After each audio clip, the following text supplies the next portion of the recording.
땅 이야기 말씀을 들었는데 그러니까 이 땅은 그냥 아무 땅이 아니고 이제 가나안 땅이더라.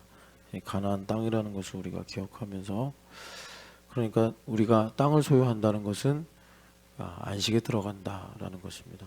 안식에 들어가는데 18장의 말씀은 그러니까 아직 땅이 남아있다라는 말씀이에요. 그런데 그 남아있는 땅의 의미가 조금 그 뭐라 그럴까, 그냥 단순하지가 않은데, 그러니까 18장 1절에 여기 보면은 정복되었더라 이렇게 말씀합니다.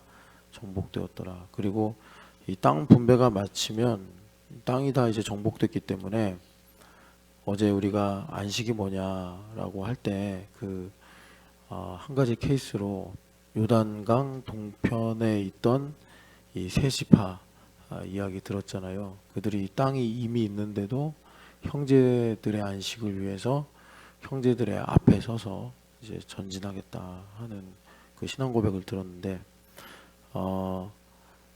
그들이 이제 돌아갑니다. 이제 동쪽으로 돌아가요. 이제 끝났다는 거죠. 정복이 됐다라는 것입니다. 정복이 됐는데 여기 3절에 보면 어느 때까지 지체하겠느냐 이제 이렇게 말씀해요. 그러니까 아니 정복이 됐는데 뭘 또 정복을 하라고 하는가, 우리가 그렇게 의아할 수 있는데, 이런 좀 간단하지 않은 뉘앙스, 그러니까 우리가 의인인데 의인이기 때문에 이 성화를 하게 되는 것처럼 하나님께서 우리에게 구원을 하셨는데 그 주권적인 은혜 속에서 우리가 그 구원의 은혜가 얼마나 크고 복된가를 알기 위해서 마치 구원을 안 받은 것처럼 구원을 이루기 위해서 살아가는 것과 비슷한 뉘앙스다 이렇게 이해하시면 좋겠습니다. 그러니까 하나님께서 우리에게 약속의 땅을 이미 예정하셨으니 이제 정복되었다라는 1절의 말씀과 같겠죠. 그래서 우리는 그 약속의 말씀을 믿고 이제 여기 4절의 말씀처럼 땅에 두루 다니며 그들의 기업에 따라 땅을 그려가지고 내게로 돌아오라 라는 말씀이 우리 귀에 응하게 되는 것입니다. 그래서 여기서 땅을 그리다 라는 말씀이 그냥 드로잉이라는 말이 아니고 이제 매핑을 하고 와라. 그래서 어제 우리가 그 지파들의 땅 분배 지도를 잠깐 봤어요. 그렇듯 주님께서 이제 우리 마음을 두루 살피라고. 그래서 우리가 어제 시편 139편 보니까 하나님께서 우리의 마음을 살피신다. 안고 일어섬을 하시며 우리의 말을 다 들으시고 하신다. 이렇게 이제 우리가 어제 말씀을 들었습니다. 그래서 이 18장 3, 4절에 땅을 두루 다니며 그려가지고 내게로 돌아와라 라는 말씀을 이제 오늘 우리 삶의 적용 차원으로 말하자면 안식에 들어가길 힘써라 라는 것입니다. 그래서 어제 기억하시겠지만 안식이 뭘까? 그래서 우리가 조금만 그 세상에 기울어지면 이 헷갈려 버리는 안식이라는 말씀,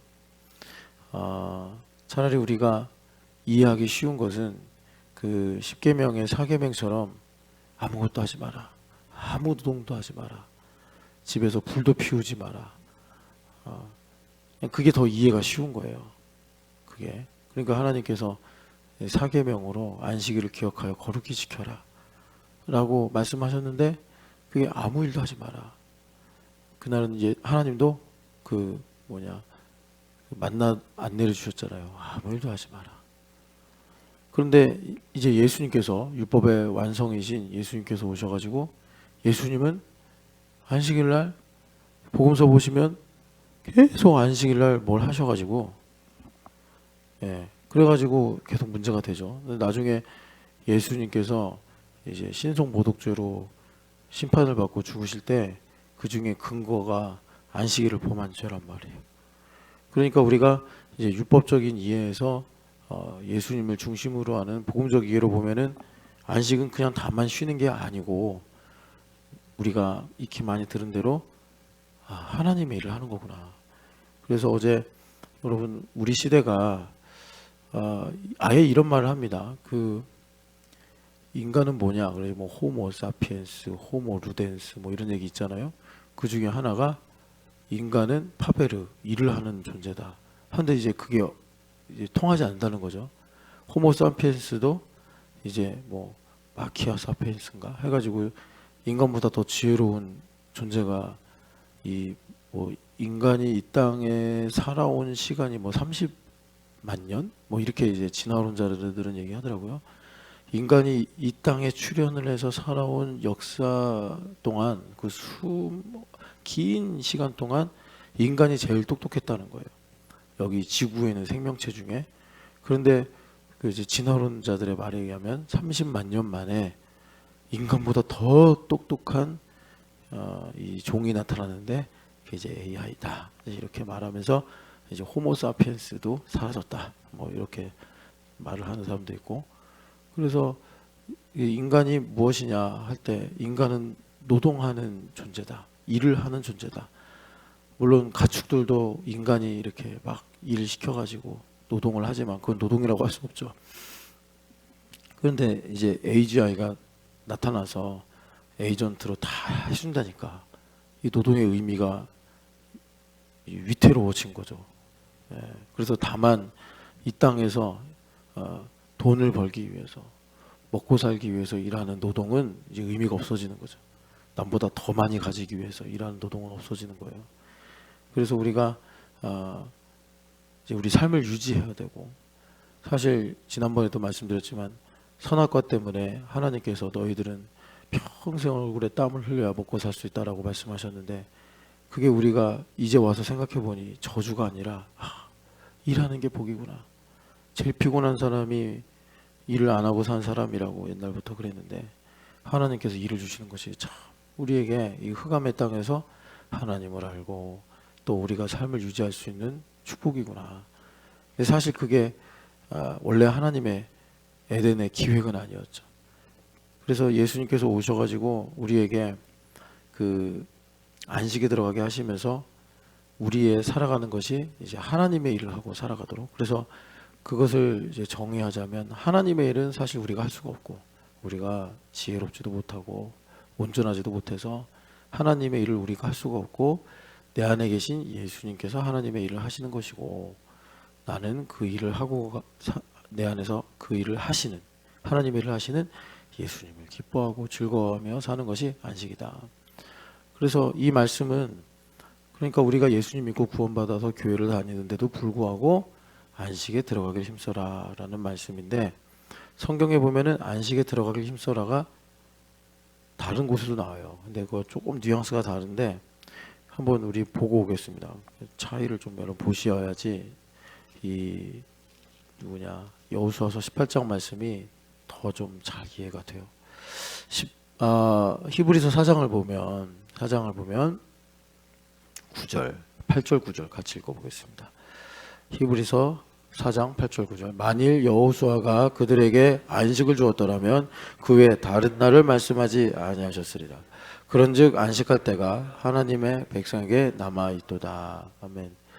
그러니까 이 말씀하고 그 18장의 7지파한테 아니 정복이 끝났는데 언제까지 이렇게 점령도 안 하고 놀고 있을 거냐 하면서 가서 땅을 그려와라 하는 말씀하고 교집합도 있고 또 서로 다른 면도 있습니다. 좀 다른 면에 주목하려고 하는 건데 여기 보면은 그러니까 여호수아가 가나안 땅에 들어가면서 그러니까 약속의 말씀이 이루어진 건데 그런데 히브리 기자는 그게 안식의 완성이었으면 그 안식할 때가 백성에게 남아있다라는 그 말씀이 있겠느냐 그러면서 이제 여기 11절 보면은 우리가 안식에 들어가기를 힘써야 된다라고 말씀하십니다. 이 말씀은 왜 그러냐면 그 위에 7절 보면은 다시 한번 그 시편 95편의 말씀을 인용하면서 오랜 후에 다윗의 글에 그러니까 다윗 왕이 하나님 말씀을 너무 사랑했잖아요. 그래서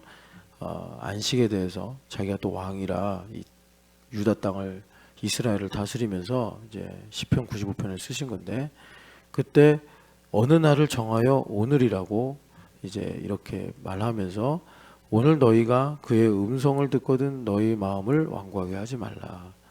그래서 11절에 안식에 들어가게 힘써라 라는 말씀을 하시는 겁니다. 그러니까 여기 안식에 들어가기를 힘써라라고 하는 것은 우리가 흑암의 땅에 살면서 구원받았음에도 불구하고 이 흑암의 영향력 때문에 그것을 히브리서 3장의 죄의 유혹이다. 그래서 여러분 우리가 이제 제자도라고 기치를 걸면서 제자도가 뭐냐 그러면 가장 단순하게 할 수 있는 말이 나를 성찰하는 거다. 빛이신 예수님께서 내 몸에 오셔서 나를 밝히시는 거다. 그렇게 되면은 우리가 하나 깨닫는 것이 내가 특별히 뭐 나쁜 일을 하지 않아도 내가 특별히 불순종을 하지 않아도 이 흑암에서 살고 있는 것 자체가 죄더라.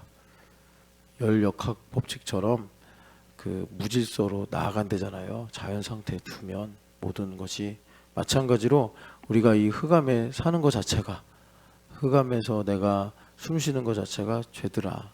이게 어떤 거냐? 그러니까 우리가 중력을 거스르고 로켓트가 올라가듯이 우리가 하나님을 섬기고 예수님을 따라가려고 하지 않으면 죄의 영향을 받아서 우리 마음이 이제 완고해진다라는 거예요. 그런데 우리가 성령 하나님으로 기뻐하고 즐거워하지 않으면 내가 지금 완고한지 안 한지 몰라요.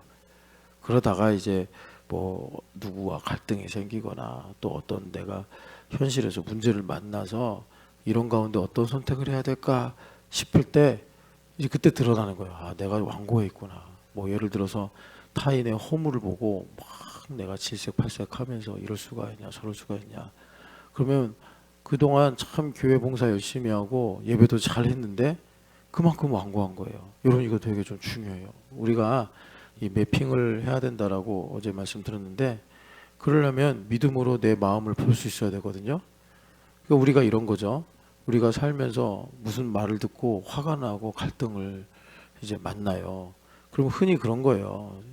저 사람이 이래서 내가 그런 거다. 뭐 이렇게 얘기를 하는데 예수님께서 다시 한번 말씀드리면 예수님께서 빛을 비추신 거예요. 내가 말씀을 믿거나 말씀을 받아들였거나 또 말씀을 전할 때 이 말씀이 히브리서 말씀처럼 살아있고 운동력 있는 말씀이라 멈추지 않고 일을 하는데 여러분 요한복음 이제 그 서론 1절부터 5절을 쭉 보면은 말씀은 하나님이시고 말씀이 하나님과 함께 계셨고 그리고 말씀으로 말미암아 만물이 지어졌고 이 말씀 안에는 그래서 생명이 있는데 그 생명은 사람들의 빛이라. 그래서 이렇게 다 비추는 거예요 말씀이. 그러니까 우리가 히브리서 11장 3절 말씀처럼 보이는 것은 나타나는 것으로 말미암아 된 것이 아니요 오직 여호와 하나님 입에서 나온 말씀으로. 거기가 이제 말씀이 레마라고 여러 번 우리가 봤잖아요. 그래서 하나님의 이 말씀이 이제 힘과 능력으로 만물을 다스리고 붙잡고 있더라라는 것입니다.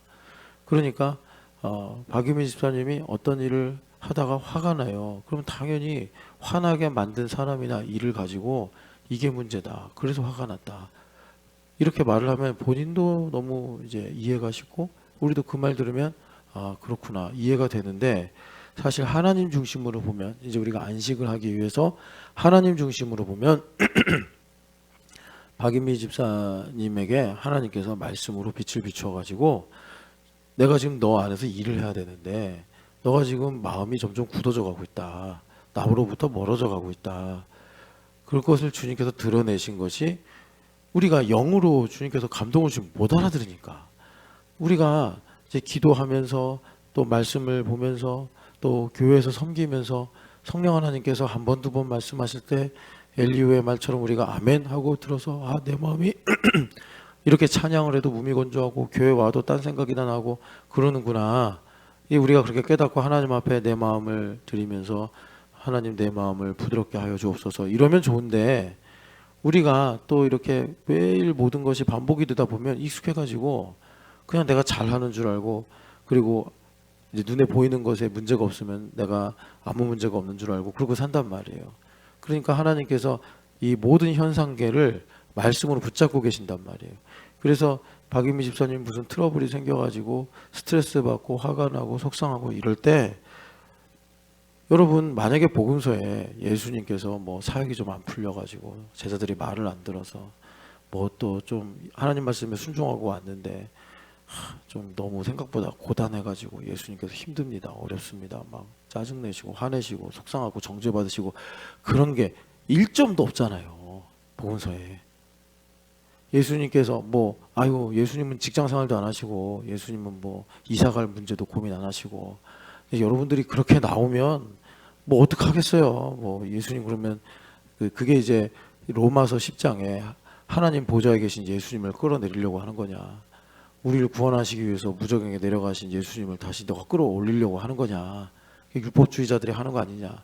자기의 열심으로 하나님을 섬기려고 하니까 자기의 의를 세우기 위해 하나님에 의해 복종하지 않는 거 아니냐. 그 길을 다시 걷고 있는 거예요. 그 2000년 전에 유대인들이 하도 그래가지고 바울 사도가 은혜 복음을 전하면서 갈물이 된 얘기인데, 그걸 성경도 모르고 신앙도 모르고 그냥 제멋대로 사니까 예수님께서 이런 고난 당하시고 이렇게 일을 하셔서 참 우리가 예수님을 따라가야 됩니다 이런 말을 하면, 아니 예수님 뭐 회사 가셔서 무슨 뭐 보고서를 낸 적이 있습니까? 영업을 하신 적이 있습니까? 이러면서 그냥 본인의 연민에 빠져가지고 이 말이 안 들어가는 거예요. 그러니까 다시 말씀드리면 우리가 이제 이 땅을 살면서 이게 새벽 예배 왜 하는 거죠? 아마 아시는 분은 아실 거예요. 새벽 예배를 안 하면 그날은 마음이 굳어져요. 굳어진다고. 꼭 무슨 뭐 새벽 예배를 해야 자동차 사고도 안 나고 새벽 예배를 해야 회사 나가서 일이 잘 되고, 안 그렇다고요. 새벽 예배를 하면 자동차 사고가 나도 감사하고, 새벽 예배를 하면 직장 나가서 내가 좀 어려운 일, 예상치 못한 일이 생겨도 평안하고 기뻐하고 그럴 수 있단 말이에요. 그런데 중요한 거예요. 목사님 새벽 예배를 나왔는데도, 저 새벽 예배 웬만하면 일주일에 5번 하면서 한 3번 4번은 나오는데, 그런데도 직장 가서 스트레스 받고 힘들고 왜 그런 겁니까? 그거는 본인이 새벽 예배 와서 마당만 밟고 가나 보죠. 제가 여기 새벽 예배 나오면 여러분들 이제 출근해야 되니까 10분이더라도 하나님 앞에 깊이 기도하고 가십시오. 그런데 여러분들이 그 마당만 밟고 가더라도 그래도 새벽 예배 나온 복이 있으니까 그 다음 날도 주님 불러주시고 인내하시면서 그 다음 날도 불러주시는 건데, 그런데 그냥 새벽 예배에 나와서 그냥 반은 잠에 취한 듯, 반은 그냥 습관에 취한 듯 이러고 있다 가면 몸은 왔다 갔어요. 그러니까 몸은 왔다 갔으니 그 어떤 뭐라 그럴까, 하나님께서 그분 안에 계시면서 이제 다스리신다라는 미명에 가까운 리얼리티는 있을지 모르나, 내 의식은 전혀 반향이 없으니까 여기 나와서 오늘 말씀을 듣고 기도하면서 하나님 이렇게 명령하시는구나, 하나님 이 약속을 가지고 오늘 나와 동행하시는구나, 한 주간 주님께서 내 마음에 매핑 아웃을 하라고 말씀하시는구나, 이걸 갖고서 우리가 그러면 이제 자유의지를 갖고 반응하고 이래야지 주님께서 새벽 예배 나오는 이런 일들을 통해서 뭐 오늘 여러분들이 적진을 향하여 달리다가 인생을 살다가 담장에 나오면 뛰어넘든지 아니면 기어오르든지 아니면은 18편에 나오는 것처럼 활시위를 당길 수 있는 능력과 지혜를 주셔서 관역을 맞추게 하시든지, 아니 그렇게 할 거 아니에요. 근데 여기 와가지고 의식은 내려놓고 그냥 머릿속에, 여러분 예배 시간에 졸 때는요 무슨 일이 생기는 거냐면 딴 생각하는 거예요. 제가 많이 졸아봐서 제가 알아요. 졸아보면 여기 전두엽에 이 생각하는 기능이 집중돼 있대잖아요. 여러분 한번 딱 졸아버리면 의식이 딱 꺼지니까 그런 날수없고, 졸려고 할 때 내 지금 머릿속에 무슨 그림이 그려져 있는가 봐봐요. 그럼 어제 자기 전에 본 유튜브나 아니면 쓸데없이 생각한 그런 것들이 여기 그려져 있어요.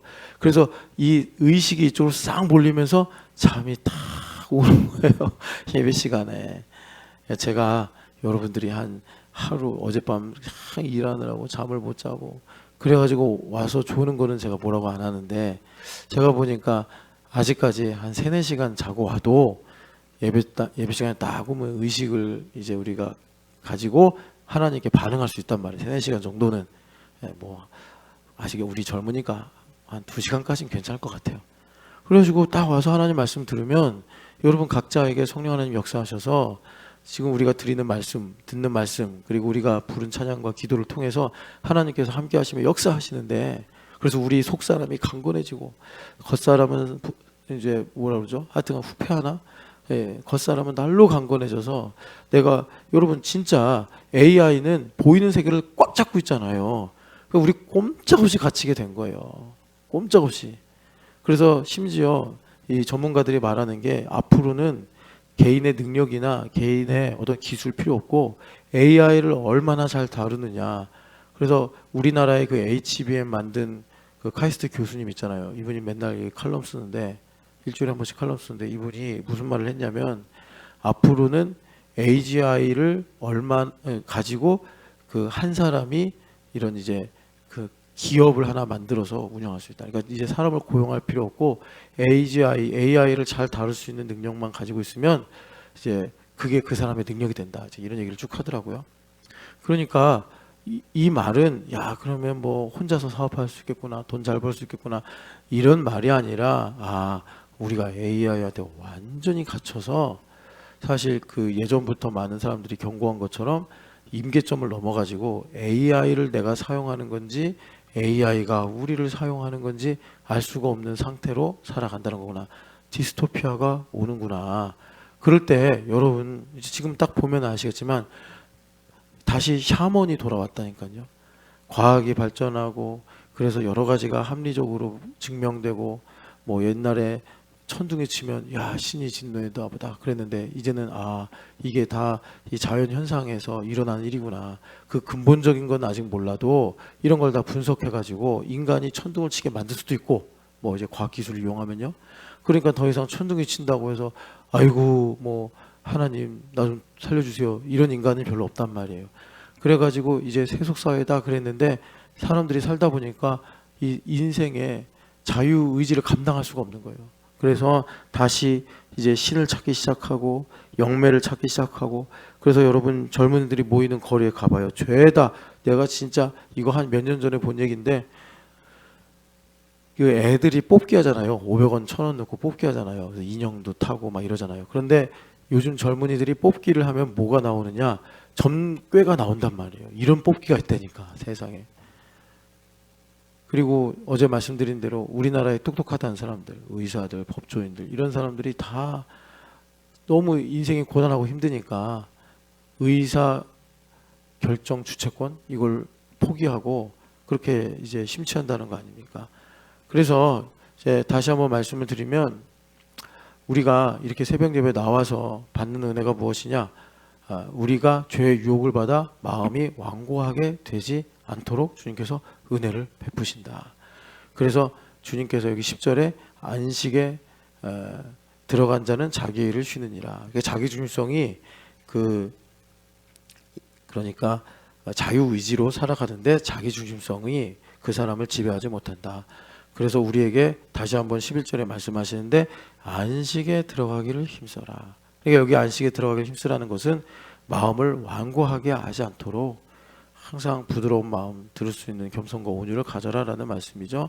그래서 12, 13절을 보면은 이제 그 안식에 들어가는 것이 뭐냐? 이제 방금 전에 우리가 인용했던 말씀인데 하나님의 말씀이 영과 혼과 관절 골수를 찔러 쪼개서 그래서 저는 여러분 이 부분에서는 여러분들이 시간을 좀 단축할 수 있어요. 이 부분은.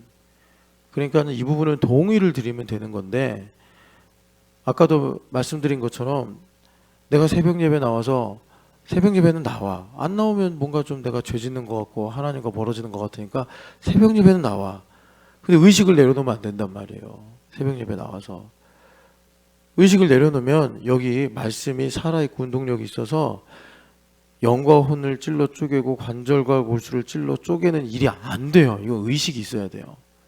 내가 의식을 꺼버리고 예배 시간에 이렇게 졸고 또 기도 딱 이제 불 끄고 기도하는데 주여 주여 주여 이러면 안 된단 말이에요. 의식을 갖고서 그래서 여러분 이걸 언제 한번 사경회 때 해야 되나 싶은데 영의 기도와 이 마음의 기도가 다 있어야 되거든요. 그래가지고 이 말씀이 영과 혼과 관절골수를 찔러 쪼갠다. 그러면 이런 거예요. 잠깐만 오늘 본 것 같은데 박 집사님 안 왔네? 박 집사님이 들어온 것 같았는데 안 왔네. 자 우리 여기 이만현 집사님이 아임태 사업하시잖아요. 그러면 이게 이제 회사를 운영하고 그리고 이제 돈을 청지기로 가져야 된단 말이에요. 그러면 하나님께서 여러분 진짜 우리가 전능하신 하나님, 전능하신 나의 주 하나님은 이 찬양에 있는 것처럼 주님은 정말 전능하셔서 임한영 집사님에게 뭐 문제가 있거나 어려운 거 다 해결해 줄 수 있다고. 그러니까 말하자면 이만희 집사님이 아임텐을 이제 딱 시작하면서 그것도 벌써 10년 가까이 된 일인데 뭐 제가 시키거나 부탁도 안 했는데 하여튼 두 분이 그때 딱 연합했어. 그때. 그리고 지금까지 평행선 같이 달리긴 하는데 평행선이에요. 평행선. 그러니까 그때 딱 연합해서 저는 정말 그때 좀 신기했어요. 아니 이분들이 왜 일본 선교에 뭐 이렇게 한다고 그러지? 그래가지고 아니 이제 초창기라 좀 그때 삼성전자 주식을 사놨어야 되는 건데 그 돈으로 그래서 여러분 그냥 우스갯소리로 한 거예요. 다 쓸데없다 이거죠. 그래서 우리 이만영 집사님에게 살아있는 하나님의 말씀이 영과 혼을 찔러 쪼개고 관절과 고수를 찔러 쪼개서 청직이냐 아니면은 내가 주인 되어 사는 삶이냐 이거를 주님께서 만물이 벌거벗는 것 같이 끝까지 추적하셔서 하나님께서 예정하신 바 일본 선교 혼자 하는 건 아니겠지만 일본 선교에서 이만영 집사님과 주 집사님이 감당할 수 있는 분량이 있단 말이에요. 그러니까 주님께서 지체하지 말고 얼른 가서 그려와라. 이제 이렇게 하시는 거예요. 그런 작업이. 그래서 그 일을 할 수 있는 그러니까 뭐 그 일을 할 수 있는데 믿음이 최대치와 최소치가 있다 그러면 어쨌든 최소치까지라도 주님께서 관절골수를 찔러 쪼개서 이만현 집사님이 그 믿음을 가지고 사업을 할 수 있도록 그러니까 청지기로 사업을 할 수 있도록 하나님께서 쉬지 않고 일을 하신다는 거예요.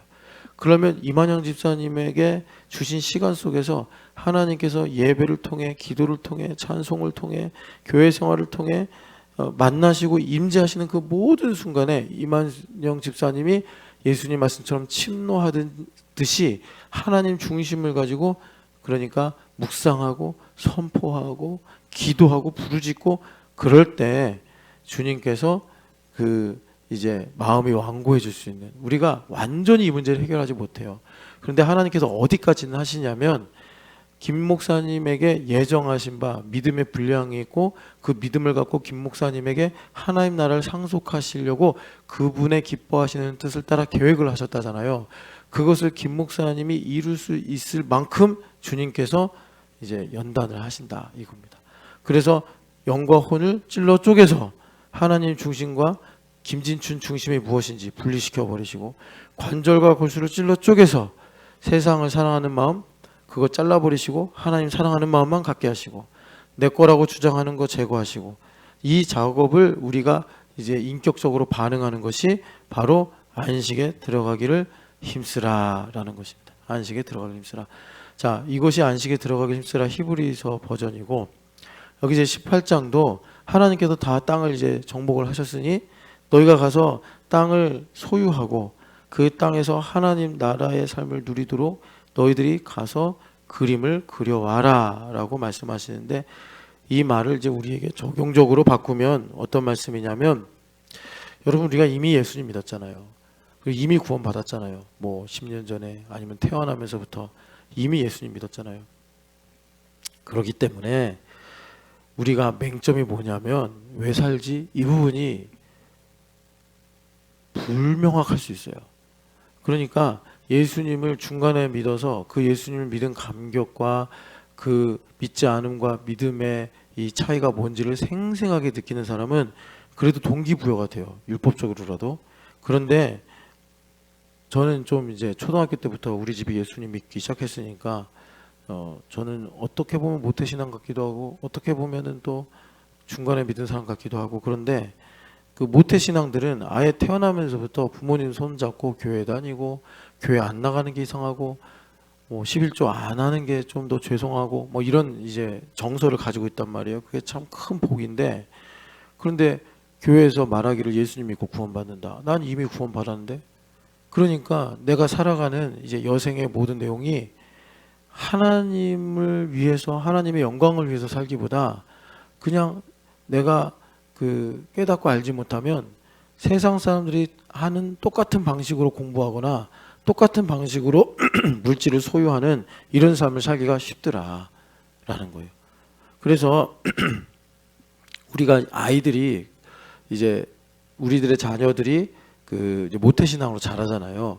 그래서 부모님들이 정말 기도하면서 그 승부를 걸어야 될 그 기도 제목이 뭐냐면, 얘가 어른이 되기 전까지, 일반적으로는 뭐 이제 고등학교 졸업할 때까지겠죠. 그때까지 하나님을 위해 살겠다는 심지가 결정되게 하여 주시옵소서.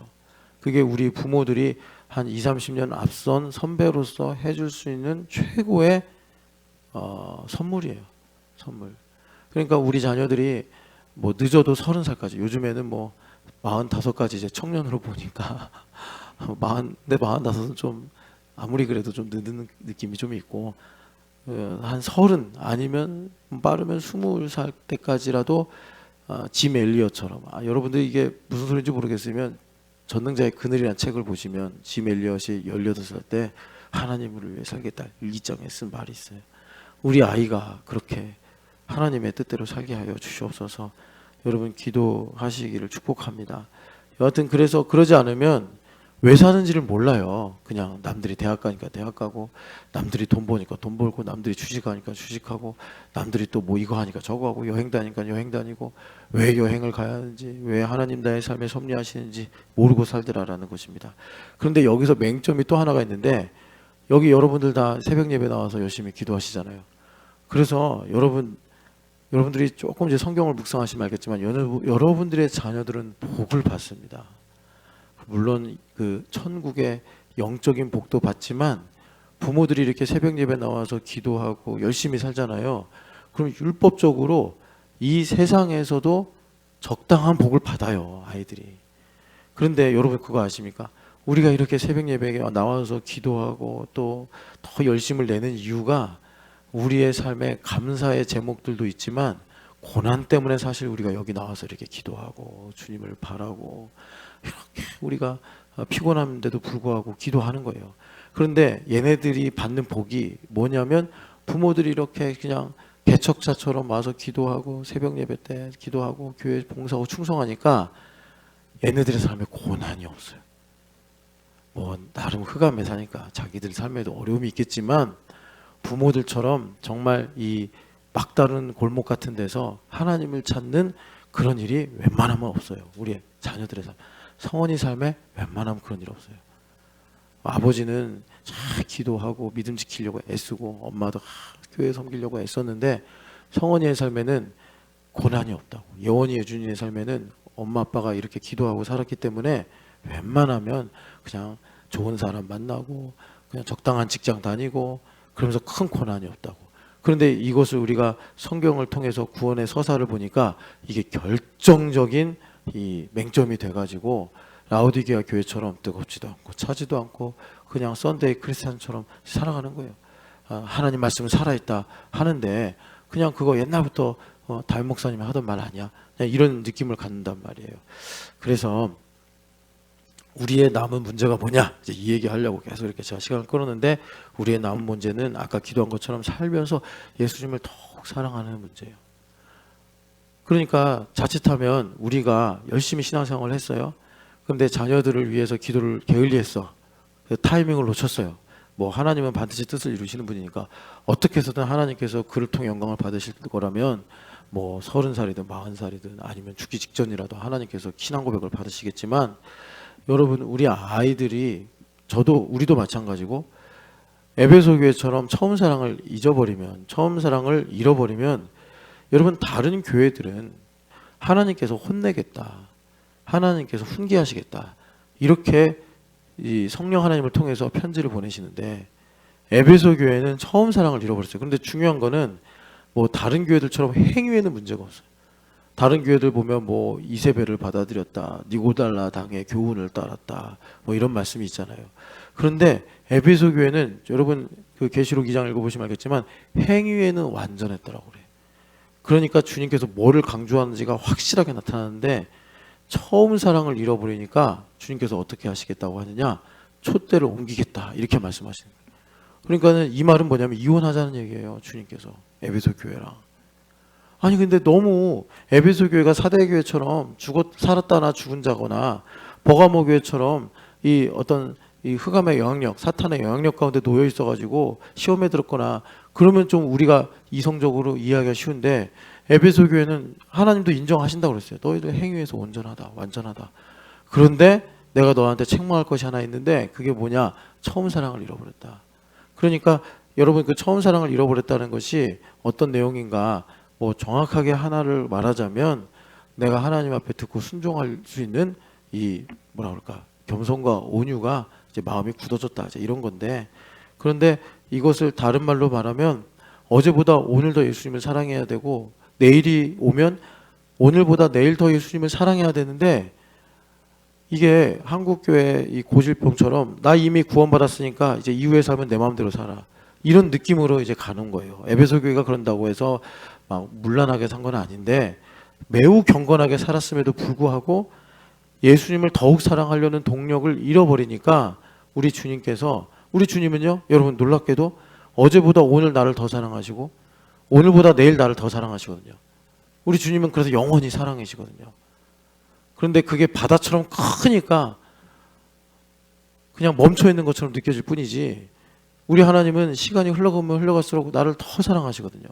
나를 더 축복하시고 그런데 우리가요 그냥 헤어질 수 없으니까 있는 거지 뭐 이렇게 우리 예수님을 사랑하면 우리 주님께서 이 관계를 맺을 수가 없는 거예요. 인격적 관계를. 그래서 이제 어떻게 해야 되느냐 주님께서 지금 그 내용을 가지고 땅을 그려와라 라고 말씀하시는데 이 땅을 그려오라는 게 무엇이냐 여러분 그 두 가지를 좀 이제 핵심적으로 말씀을 드리고 이제 같이 기도하겠는데 그게 뭐냐면 그러니까 저도 고민한 바고 또 솔직하게 어떤 분도 그런 얘기를 하더라고요. 근데 이게 기질의 차이도 있는 것 같아요. 그게 뭐냐면 자기가 교회를 오래 다녔는데 저도 이거 신학교 때 되게 많이 고민한 거거든요. 아니 제가 이제 뭐 가기 싫었으나 신학교를 갔어요. 근데 제 친구들은 다 막 불의 사도예요. 막 주님을 위해 죽겠다 그러고 막 민족을 구원하겠다 그러고. 근데 제 마음에는 그냥 뭐 그냥 온 건 하나님의 은혜인 줄 알겠는데 뭐 그렇게까지 살 마음은 없더라고요. 그래서 제 마음이 잘못된 것 같다 해가지고 하나님 좀 불을 내려 주십시오. 하나님만 생각할 수 있는 마음을 주십시오 해가지고 그 총신대학교 뒷동산에 가서 그렇게 기도하는데 참 절망적인 것이 기도 훈련이 안 돼서 기도하다 보면 10분 뒤에 자고 있고 막 이랬단 말이에요. 그래서 나는 왜 이렇게 주님을 사랑하지 않을까? 나는 왜 이렇게 주님을 뜨겁게 사랑하지 않을까? 이런 마음을 많이 가졌는데 제가 우리 교회 와가지고 이렇게 제자도를 하다 보니까 어떤 분이 그러더라고요. 자기도 대학 때부터 열심히 예수님 믿고 교회 빠지지 않고 열심히 다녔는데 남들은 주님을 사랑한다고 그러고 뭐 예수님 생각하면 이런다고 그러고 저런다고 그러는데 그런 어떤 그 좀 로맨틱함 그 신앙적인 그런 내용이 없더라는 자기 안에.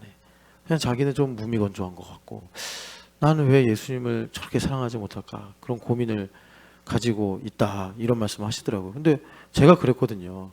그래서 여러분 그게 이제 뭐 여러 가지 그 이제 보완해야 될 게 있겠지만 가장 그 본질적인 게 뭐냐면 우리가 사랑이란 개념을 잘못 가지고 있는 거예요. 심지어 그 어떤 분은 이 사랑을 진짜 그 가슴이 뜨거워지는 이것만 갖고 이제 사랑이라고 생각하는데 그게 10대나 20대 초반에는 조금 이제 의미가 있을지 모르겠는데 인생을 오래 살다 보면은 그러니까 사랑이라는 것이 그게 전부가 아니구나.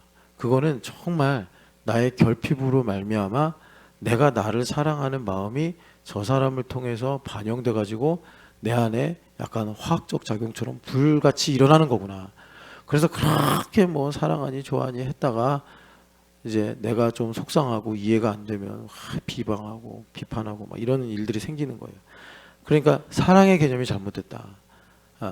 그래서 하나님의 사랑이 뭔지를 우리가 알아야 되는데 자, 땅을 그리라는 말씀이 뭐냐? 땅을 그리라라는 말씀은 이제 우리 마음의 지도를 그리라는 말씀인데 하나님의 계획과 뜻이 무엇인지 알라는 얘기인데 자, 그것은 뭐냐면 우리가 찬송가 가사로 보면 하나님을 더욱 사랑. 찬송가 옛날에 404장인가 있었는데 지금은 바뀌어서 몇 장인지 기억이 안 나요. 주님을 더욱 사랑. 내 평생 소원은 숨질 때라도 주님을 더욱 사랑 말하는 거라고 그러잖아요. 근데 이게 그 낭만적인 표현이 아니란 말이에요. 주님을 더욱 사랑한다는 것이. 자, 그래서 이 땅을 그리라, 주님을 더욱 사랑하라라는 말씀이 뭐냐면 그러니까 하나님 나라, 하나님의 나라를 열망하는 거예요. 그래서 자, 이겁니다. 일단은 하나님의 나라를 열망한다고 그러면은 두 가지가 있습니다. 하나가 뭐냐면 창조의 목적. 하나님께서 심심해서 만드신 거 아니잖아요. 계획과 뜻이 있어서 만드신 건데 여러분 이거에 인생의 목적을 걸어야 돼요. 그게 뭐예요? 하나님의 공의. 그래서 여러분 시편이 아니라 이 신약 성경 보면은 우리가 많이 말했지만 큰 날의 심판이 있다고 하죠. 계시록에도 최종 심판을 말씀하시죠. 그러니까 자기가 하나님이라고 주장하는 원수가 있는데 그를 심판하는 것이 이 창조의 목적이란 말이에요. 그래서 하나님께서 세상을 다 창조하시고 사람들에게 명령하신 것이 생육하고 번성해라, 땅에 충만해라 말씀하셨어요. 그러니까 그건 뭐예요? 공의를 위해서 증인의 수가 채워져야 되는 거예요. 그리고 뭐라고 그러셨죠? 하나님께서 그 다음에 땅을 정복하고 다스려라. 하나님께서 증인인 하나님의 자녀들에게 하나님 나라 상속을 약속하셨어요. 그래서 이 부분은 사랑이라고 할 수 있고 증인의 수가 채워지는 것은 공의라고 할 수가 있어요. 이것을 창조의 목적을 설명하는 가장 요약. 그러니까 하나님께서 세상을 창조하신 이유가 뭐예요? 심판하시려고. 그런데 하나님은 공의로우시니까 증인의 수가 채워져야 돼요. 그래서 그 증인의 수가 채워지라고 생육하고 번성하고 땅에 충만하라 하신 거예요. 그런데 그 증인들을 증인으로 세우시면서 하나님께서 무슨 계획을 가지셨냐면 저들에게 내 나라를 상속해야겠다 말씀하셨단 말이에요. 왜? 사랑하시니까. 그래서 사랑은 뭐예요? 하나님 그 자신이에요. 하나님을 떠나서 사랑 없어요. 하나님을 떠나서 우리가 사랑 아무 소용 없어요. 자, 이게 창조의 목적이고 두 번째로 우리가 알아야 되는 게 뭐냐면 그럼 하나님께서 어떻게 다스리시는가? 어떻게 다스리시는가? 이거는 우리가 그동안 많이 듣고 찬양도 부르고 했지만 어떻게 다스리십니까? 교회를 통해서 다스리신다 이거예요. 교회를 통해서 다스리신다. 그런데 여러분 이거 하나 아셔야 돼요. 교회를 통해서 다스리신다라고 우리가 믿잖아요. 그럼 우리는요 1000년 전으로 돌아간 사람들. 그러니까 교회가 세상을 다스린다라는 걸 중세 시대 때 율법적으로 믿었어요. 그래서 교황이 막 왕들한테 명령하고 왕들이 교황 시키는 대로 하고 그래가지고 일어난 참사가 그 십자군 전쟁이잖아요. 그런 식. 그러니까 우리가 여러분 이걸 잘 우리가 알아야 되는 것이 자칫하면 중세식으로 믿어요.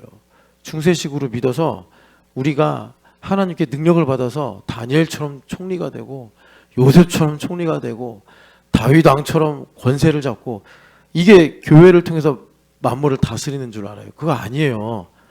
교회를 통해서 만물을 다스리신다는 건 뭐냐면 주님께서 그러니까 이겁니다. 여러분 계시록에 보면은 주님께서 교회를 통해서 만물을 다스리신 것을 1000년 동안 왕노릇하게 하신다 그래요. 1000년 동안 왕노릇하게 하신다. 이것이 우리가 무슨 서기 2100년부터 3100년까지 떵떵거리면서 산다 이런 얘기가 아니고 1000년 동안 왕노릇한다라는 것은 뭐냐면 하나님께서 교회를 통해서 하나님의 경륜을 펼치신다라는 것입니다.